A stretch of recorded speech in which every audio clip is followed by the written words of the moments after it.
Vostès han parlat de descarbonització, que és una prioritat del govern. Ara hi ha un projecte que pot demanar-se a Portugal, que és el del pol petroquímic de Tarragona, amb una inversió de 1.500 milions d'euros, i una de les empreses ha dit que si no hi ha un marc legal i fiscal estable, això marxarà a Portugal.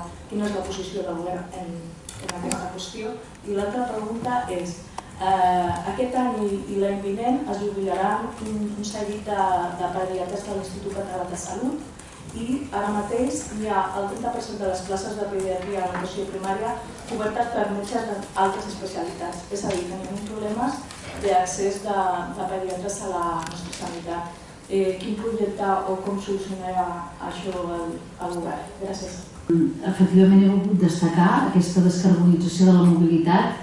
Ahir parlàvem en una trobada amb persones vinculades al món d'energia de la necessitat de descarbonitzar la generació d'energia. L'àmbit de la mobilitat és un altre àmbit important i per això volia destacar, i respecte a aquest projecte que vostè m'indica i d'altres projectes, precisament aquest govern està absolutament compromès amb la generació de marcs estables, tant a nivell legal com polític, com de tots els àmbits, marcs estables que permetin precisament no només mantenir aquelles inversions que ja tenim i creixement de les indústries que tenim a Catalunya, sinó atraure noves inversions. I per això calen diferents reformes en les quals el govern està compromès, com la generació d'energies renovables, com precisament desacoblar l'àmbit del cicle de gestió de l'aigua respecte a la pluviometria. Per tant, reformes que hem d'assumir com a govern,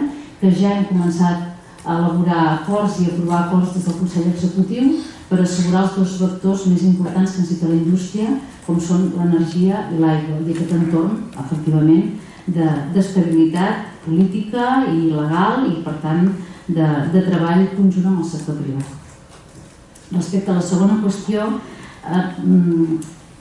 l'àmbit que vostè em comenta de manca de professionals, vostè deia específicament de pediatria, però d'altres professionals de l'àmbit de la salut, és una qüestió que ocupa i preocupa la consellera de Salut i que en les properes setmanes podrem anar activant acords i polítiques que millorin el proveïment o l'ampliació i la consignació d'especialistes en l'àmbit de la salut a la demanda que tenim, que sabem que efectivament hi ha un gap, un decalatge que s'ha d'atendre.